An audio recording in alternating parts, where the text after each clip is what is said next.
I want to say something on the absolute and this term free. It always happens. And you know, there is no other way to talk about free will. People are saying there's no free will. And if you go, yeah, there isn't a free will, it's constrained and blah, blah, blah, they just don't get the point because they're trying to say there's no freedom at all. In other words, that the will is unfree.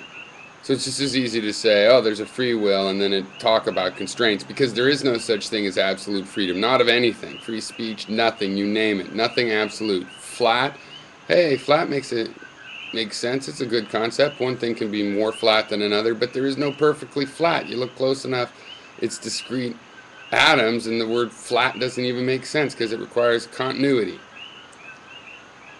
And it works for everything. There is no absolute definition that makes sense.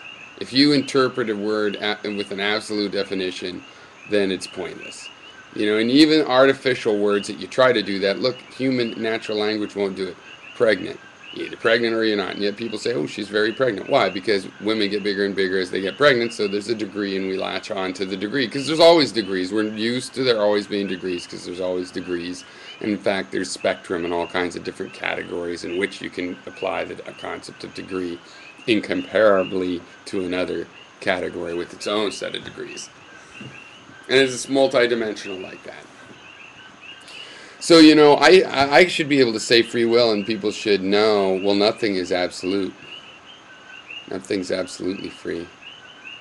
Or when they object and I say, well, right, nothing's absolutely free, I'm a relativist. This is a term of relative freedom. You know, it's not, it's relatively more free. It's more free than a rock. More free, relatively free. You have to compare it to something else.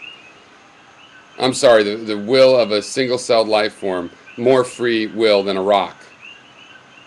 A human being, I think, still more free. Why? Because we have managed more senses, more information. We have more freedom of motion, more choices, more different kinds of choices. Though really, you can also say it's incomparable because maybe, depending on how you normalize it, we all have equal number of choices. Again, I'm just a human. I'm biased. I like my version. But we both have more free choice than a rock. Okay, so you have a relative understanding. People should just get that. You know, everything has to be done relative. Sit down and just think every term. You know, want to go through the dictionary and read a term and go, oh, this is relative, so is this one. Thomas Edison, relative term. Okay.